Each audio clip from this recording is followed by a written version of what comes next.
Good morning friends and जय हिंद।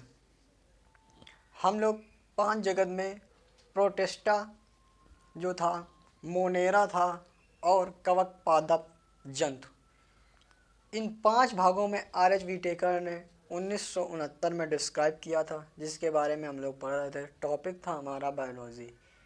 हम देख रहे हैं कि आप अपनी वीडियो जो है कंटिन्यूटी देख नहीं रहे हैं, तो वीडियो देखें वरना आप कवर नहीं कर पाएंगे। तो टॉपिक था बायोलॉजी का, टॉपिक था बायोलॉजी, जीव विज्ञान। और क्या था?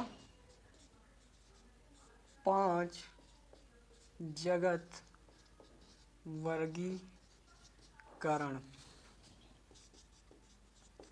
5 किंगडम सिस्टम टॉपिक था, जिसमें हम लोग मोनेरा पढ़ चुके थे। मोनेरा डिस्क्राइब किया था मैंने। मोनेरा जो था, मोनेरा में जीवाणुओं को रखा गया था और जीवाणुओं के कुछ अनुप्रयोग हो चुके थे। चलिए आगे हम लोग उसी के देखते हैं। मोनेरा में लास्ट जो था मानव मित्र जीवाणु ई कोलाइन के बारे में पढ़ा था और समझा था। आगे हम लोग चल रहे हैं उसी के बारे में। जीवाणुओं के अनुप्रयोग का लास्ट टॉपिक था ई कोलाइन, बैक्टीरिया, और मोनेरा में बैक्टीरिया को रखा गया था। तो नोट लगा के लिखिए। अगला इसी का जो टॉपिक है, मोनेरा के जो दो भागों में डिवाइड किया जाता है, और मोनेरा को दो भागों में डिवाइड किया गया। कौन कौन से? एक था आर्कियो बैक्टीरिया और दूसरा था एक यू बैक्टीरिया।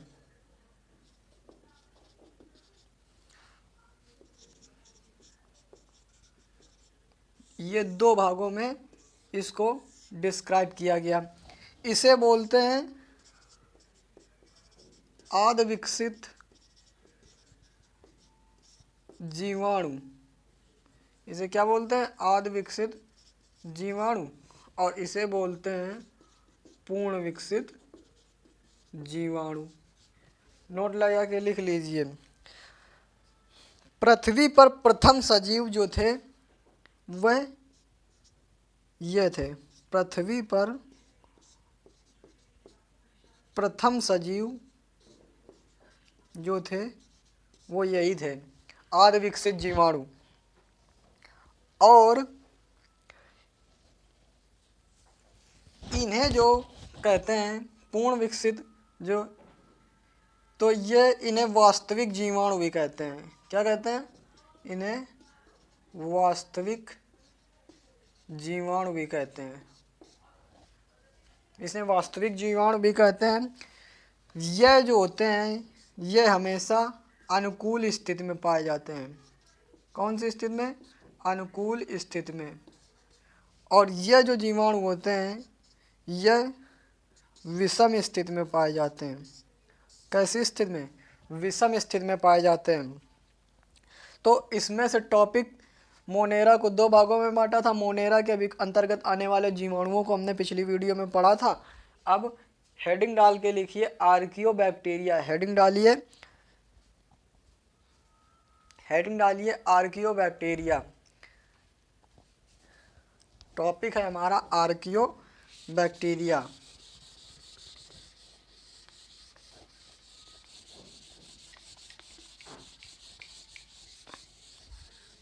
टॉपिक था हमारा आर्कियो बैक्टीरिया।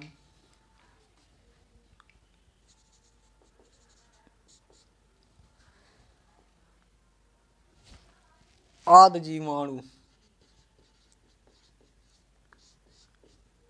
कल एक क्वेश्चन पूछा था प्रकाश संश्लेषण से, किसी ने बताया नहीं था, वो भी क्योंकि आप लोग वीडियो देख नहीं रहे हैं। मेन बात ये है।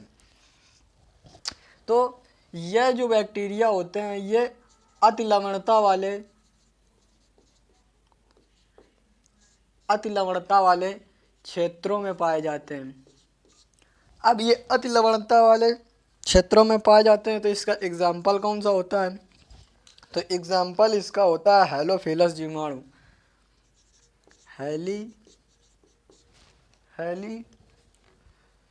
हेलोफिलस जीवाणु, हेलोफिलस बैक्टीरिया। अब अति लवणता का मतलब जहाँ ताप अधिक हो, अम्लीय, अति अम्लीय वर्षा हो, झरने वाले क्षेत्र, कैसे झरने झील वाले क्षेत्र जो होंगे ये अति लवणता वाले क्षेत्रों के अंतर्गत पाए जाते हैं। एग्जाम्पल एक और है इसका, एग्जाम्पल है इसका थर्मोएसिडोफिलस।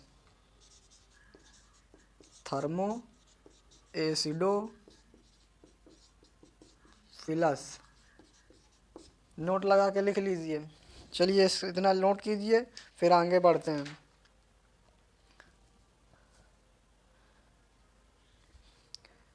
कल हमने एक चीज़ बताई थी,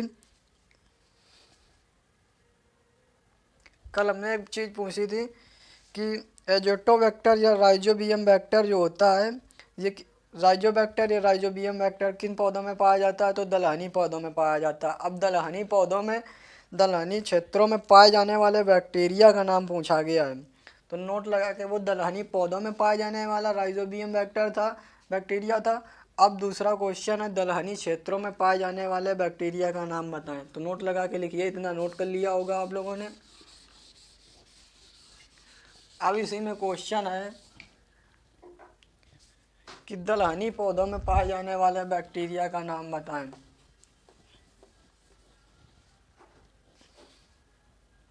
तो सभी लोग नोट लगा के लिखिए, दलहनी पौधों में पाए जाने वाले बैक्टीरिया का नाम बताएं।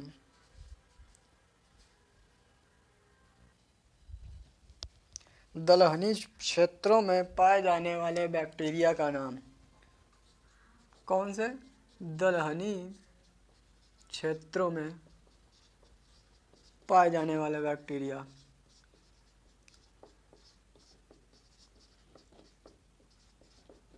चलिए इतना तो देख रहे होंगे आप लोग।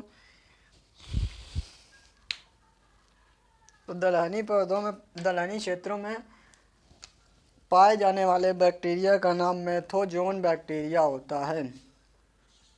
कौन सा होता है? मेथेनोजोन बैक्टीरिया, ये होता है। ये पाए कहाँ जाते हैं? तो ये पाए जाते हैं कच्छ के रण में। कच्छ का रण ये कहाँ है? गुजरात। और कहाँ है? गुजरात। और गुजरात में 24 डिग्री उत्तरी अक्षांश में पाया जाता है आपका कच्छ रण। कच्छ रण आपका किस लिए? तो जंगली गधों के लिए, घुड़खर वन्यजीव अभ्यारण्य के लिए फेमस है। नोट लगा के लिख लीजिए। और इसी में यही जुगाली करने वाले जानवर पाए जाते हैं। तो ये बैक्टीरिया किन में पाया जाता है? जुगाली करने वाले जानवरों में भी पाया जाता है। जुगाली करने वाले जानवरों में। अब ये जुगाली करने वाले जानवर क्या होते हैं? तो नोट लगा के लिख लिए। जुगाली करने वाले जानवर जो होते हैं, जैसे पागुर करने वाले जानवरों को ही जुगाली करने वाले जानवर भी कहते हैं। नोट लगा के लिखिए। और गोबर गैस जो होता है आपका, गोबर गैस प्लांट या बायोगैस में जो होती है, यही बैक्टीरिया पाया जाता है, मेथोजोन। और गोबर गैस में मुख्य कौन सी होती है गैस? तो मुख्य गैस होती है मीथेन CH4। खास बात ये होती है कि जुगाली करने वाले जानवरों में ये ऐसा क्यों होता है? तो जुगाली करने वाले जानवर जो पागुर कर खा तो लेते हैं, लेकिन पागुर करके अपना भोजन पचाते हैं। तो इनमें दरअसल बात होती है कि 2 अमाशय पाए जाते हैं। क्या पाए जाते हैं? 2 अमाशय पाए जाते हैं, जिसके कारण मानवों में कितने अमाशय पाए जाते हैं? बताइए।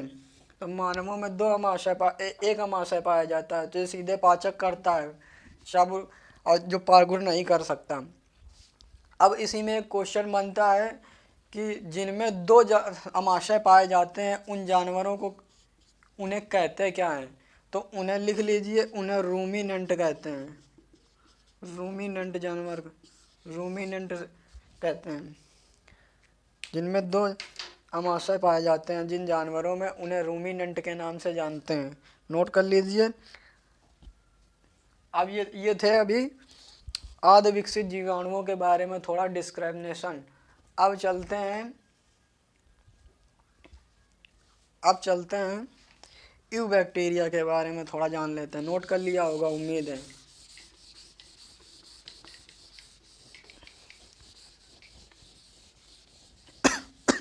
सॉरी, स्वास्थ्य ठीक ना हो जाने की वजह से थोड़ा आपको तकलीफ होगी।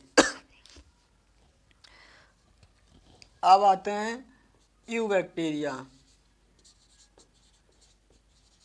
यूबैक्टीरिया ये होता क्या है? तो इसे कहते हैं पूर्ण विकसित बैक्टीरिया या वास्तविक बैक्टीरिया।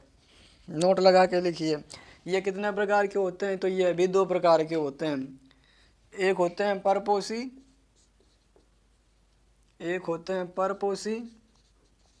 दूसरे होते हैं स्वपोषी।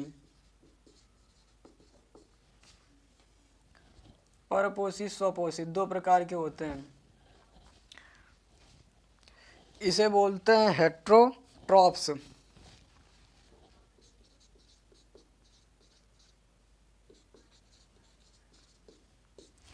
और इसे बोलते हैं ऑटोट्रॉप्स।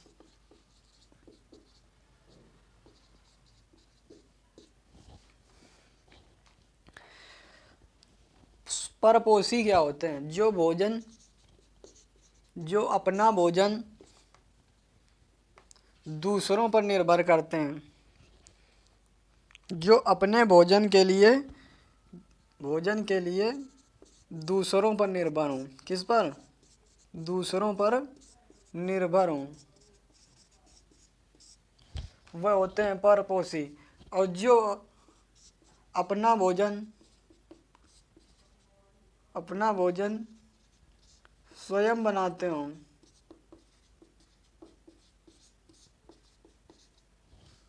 वह होते हैं आपके स्वपोषी। जितने भी जंतुओं में पाया जाने वाला बैक्टीरिया है, वह जंतुओं में पाया जाने वाला जिन बैक्टीरिया जो भी है, यह अपना भोजन दूसरों पर, मानो है हम लोग परपोषी हैं, हम अपना भोजन स्वयं नहीं बना सकते। अब जैसे स्वपोषी वह होते हैं जो अपना भोजन स्वयं बनाते हैं, जैसे पेड़ पौधे। यह नाइट्रोजन को नाइट्रेट के रूप में ग्रहण करते हैं। और पौधों में भोजन किस रूप में संचित होता है? तो पौधों में भोजन किस रूप में संचित होता है? स्टार्च के रूप में संचित होता है। और जो स्वपोषी पादप होते हैं, ये अपना भोजन किससे बनाते हैं? प्रकाश संश्लेषण की क्रिया से बनाते हैं। जैसे एग्जाम्पल इसका आप जानते हैं, मुख्य बैक्टीरिया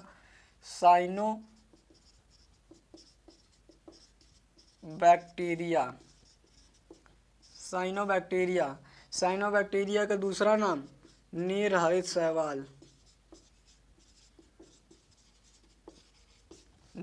शैवाल। यह प्रकाश संश्लेषण की क्रिया के लिए मुख्य उत्तरदायी होता है। इसी के कुछ एग्जाम्पल हैं नास्टेक, एनाबीना, एजोला। नास्टॉक, अगला है एनाबीना, फिर अगला है azolla. Nasdaq, anabaena, rhizobium, azolla, rhizobium. Note कर लीजिए। बैक्टीरिया से जितने टाइप के क्वेश्चन बन सकते हैं सभी कराए जाएंगे। बस आप धैर्य के साथ वीडियो देखें और चैनल को शेयर करें, सब्सक्राइब करें।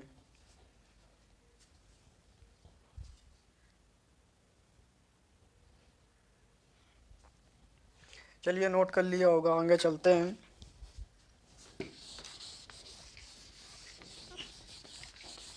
अब बैक्टीरिया के बारे में थोड़ा पढ़ लिया है, तो अब बैक्टीरिया को समाप्त करने की क्रिया, एक क्वेश्चन बनता है बैक्टीरिया को समाप्त करने की क्रिया क्या होती है?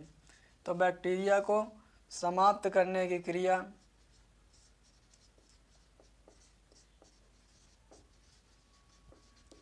आपकी पाश्चुरीकरण है। दूध में जैसे बैक्टीरिया पाया जाता है, तो दूध को गर्म करते हैं तो वो बैक्टीरिया खत्म हो जाता है। दूध को जब 75 नहीं 72 डिग्री सेंटीग्रेड पर गर्म करते हैं, 72 डिग्री टेम्परेचर पर 15 सेकंड के लिए गर्म करते हैं, तो इसका बैक्टीरिया खत्म हो जाता है, यानी नष्ट हो जाता है। लेकिन यदि यही दूध 62.8 डिग्री सेंटीग्रेड टेम्परेचर पर गर्म किया जाए, तो यह 30 मिनट बाद ठंडा करने में इसका बैक्टीरिया नष्ट होता है, और यही क्रिया पाश्चुरीकरण कहलाती है। अगली जो है हेडिंग डाल के लिखिए, जीवाणुनाशन या निर्जनीकरण अभिक्रिया। जो बैक्टीरिया को खत्म, जीवाणु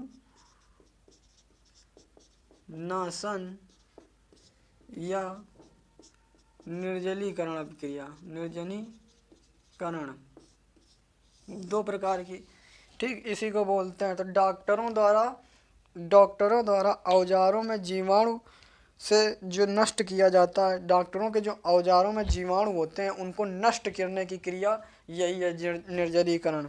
इसमें क्या होता है कि 110 से 120 डिग्री टेम्परेचर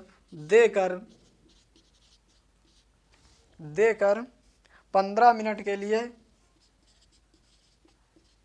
स्थित करते हैं, तो जीवाणुनाशन, ये जो बैक्टीरिया होते हैं ये खत्म हो जाते हैं। बस यही है जीवाणुनाशन या निर्जलीकरण अभिक्रिया। नोट कर लीजिए। अगला पॉइंट इसी में कुछ नोट है, इम्पोर्टेंट नोट है, वो लिख लीजिए। याद आ गई है तो लिख लीजिए। एक होता है लाल सागर के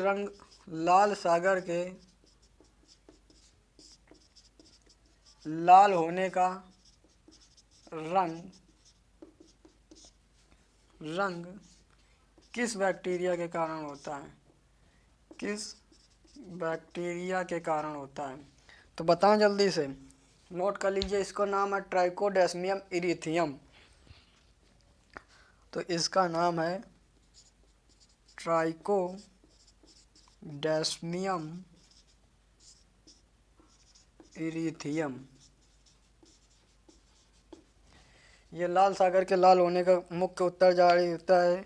इसमें एक साइनोबैक्टीरिया भी पाया जाता है, यही है एक साइनोबैक्टीरिया जिसे ट्राइकोडेस्मियम इरीथियम बोलते हैं। अगला ग्रुप है प्रोटेस्टा।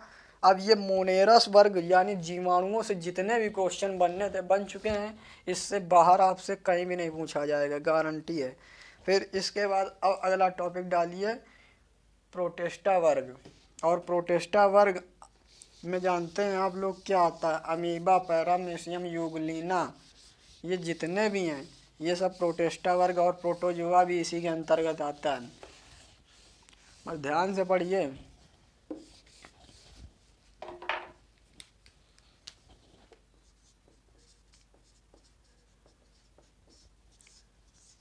तो इसके अंतर्गत आता क्या, इसके अंतर्गत पादप में पाए जाने वाले पादप वर्ग के सारे शैवाल इस पादप के अंतर्गत आते हैं, जो पादप जगत, जंतु जगत और कवक जगत में होते हैं। तो पहली बात, ये कैसा वर्ग है, प्रोटेस्टा। तो इसका दूसरा नाम, इसे अवशेषी वर्ग भी कहते हैं। कौन सा वर्ग, अवशेषी वर्ग। नोट लगा के लिखिए, इसे अवशेषी वर्ग कहते हैं। इसमें जो हमने बताया था इसके जीव कैसे होंगे, तो एक कोशिकी होंगे, पहले भी बता चुके हैं, एक कोशिकी जीव होंगे। इसमें कोशिका कैसी होगी, यूकैरियोटिक होगी। कैसी कोशिका होगी, यूकैरियोटिक होगी। अगली पॉइंट है इसमें, इसके अंतर्गत जीव कौन कौन से आते हैं, तो इसके अंतर्गत जीव आते हैं अमीबा, पैरामीशियम, यूग्लिना, प्रोटोजोआ। और इसमें केंद्रक कैसा होता है, तो केंद्रक होता है विकसित अवस्था में। केंद्रक कैसी अवस्था में पाया जाता है? केंद्रक पाया जाता है विकसित अवस्था में। नोट कर लीजिए, विकसित क्या होता है? केंद्रक विकसित होता है।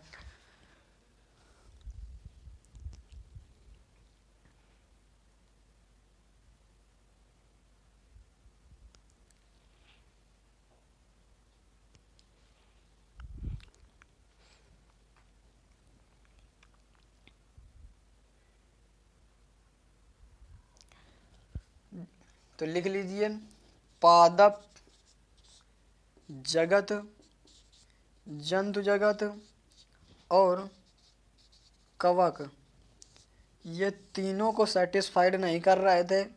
क्या नहीं कर रहे थे? तीनों को संतुष्ट नहीं कर रहे थे, तो इन्हें किस में रखा गया? इन्हें प्रोटिस्टा वर्ग में रखा गया। एग्जाम्पल इसके लिखिए कौन कौन से थे? तो अमीबा, पैरामीशियम, यूग्लिना, प्रोटोजोआ,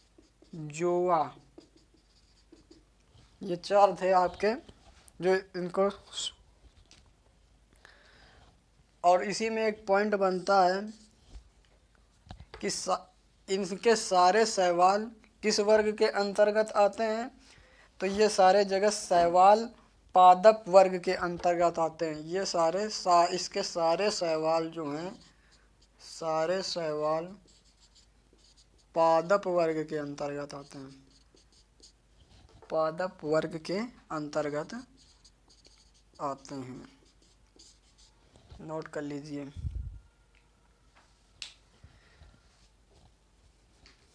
इसमें एक अपवाद है, उसको लिखिए जरा। इसमें डेस्मिड जो शैवाल है, डेस्मिड को सुनहरे शैवाल भी कहते हैं।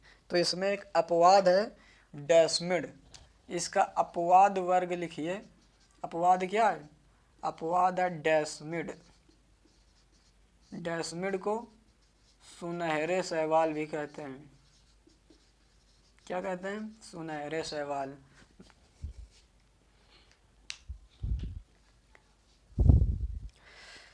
और सेकंड ये फर्स्ट एग्जाम्पल है इसका डेस्मिड, फर्स्ट एग्जाम्पल।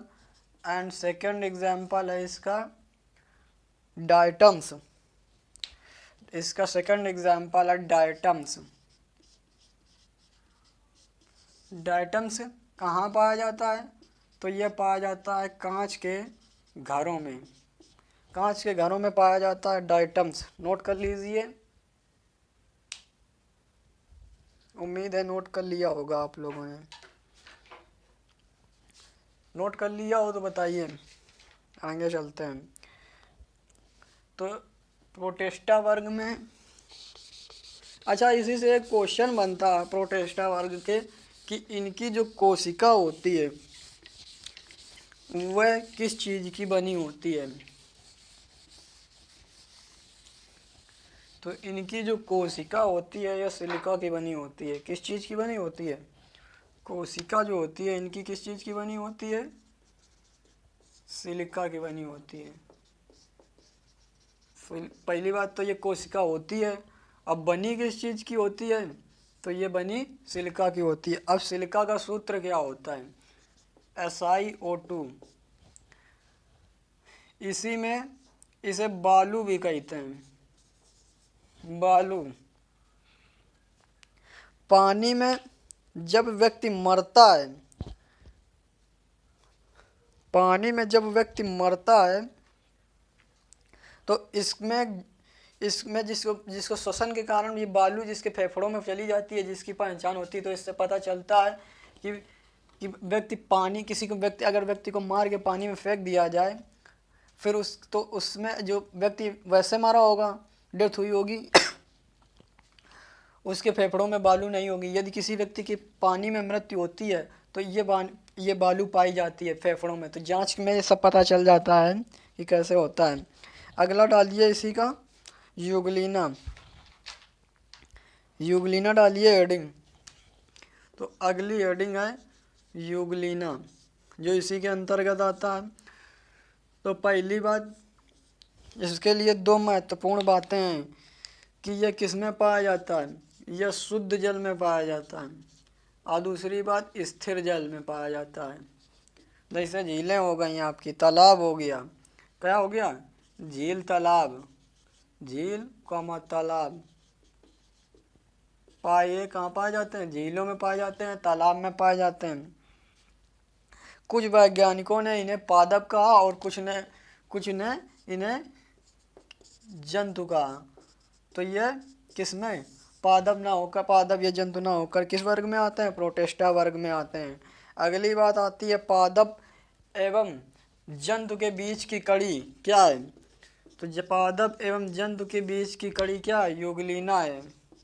नोट करके लिख लीजिए, इसे ही पादप एवं जंतु के बीच की कड़ी कहते हैं। फिर अगला इसी में क्वेश्चन बन सकता है कि सजीव और निर्जीव के बीच की कड़ी, सजीव एवं निर्जीव के बीच की कड़ी।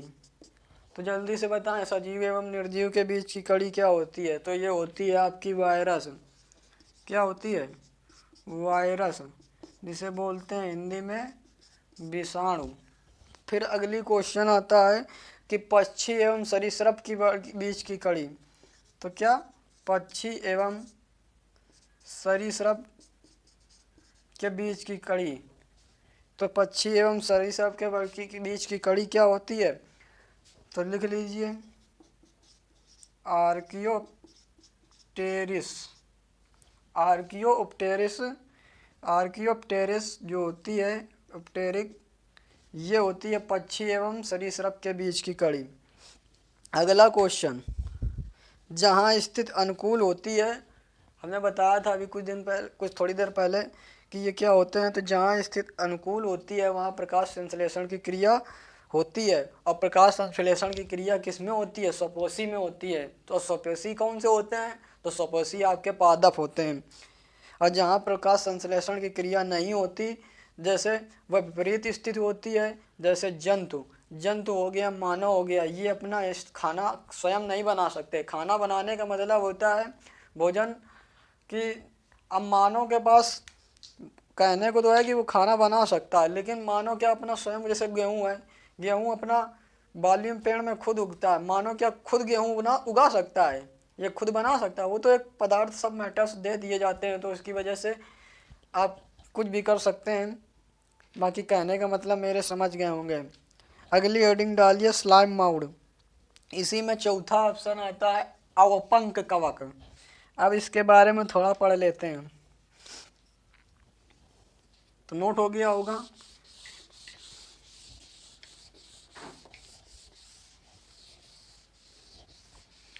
अब इसी में तीसरा आता है अवपंक कवक। क्या, अवपंक कवक, स्लाइम मूड। तो पहली बात, ये कैसे होते हैं, तो मृतपोषी जीव होते हैं। कैसे होते हैं, मृतपोषी जीव। सड़ी गली पत्तियां खाकर, सड़े गले जानवरों को खाकर में पाए जाने वाले जो होते हैं वह यही होते हैं। कौन से, अवपंक कवक, जो सड़ी गली पत्तियों से अपना भोजन प्राप्त करते हैं। कहाँ से प्राप्त करते हैं, सड़ी गली पत्तियों से या जानवरों से। स्लैश करके लिख लीजिए, जानवरों से। तो बस इतना ही रखते हैं। और इसी में लास्ट आपका बचा हुआ है प्रोटोजोआ। अभी लास्ट क्या, इसी में काफ़ी कुछ है जो आज होना मुश्किल है। चलिए हेडिंग डाल लीजिए प्रोटोजोआ, जिसको हम कल कराएंगे। बस ध्यान से आप देखिए और पढ़िए। जय हिंद। और लास्ट आपके लिए क्वेश्चन है, एक क्वेश्चन है कि बालू का सूत्र बताएं, बालू का फार्मूला और बालू का दूसरा नाम,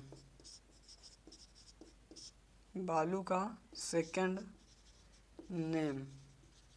इन दोनों के आंसर कमेंट में चाहिए। जय हिंद, मिलते हैं नेक्स्ट वीडियो में।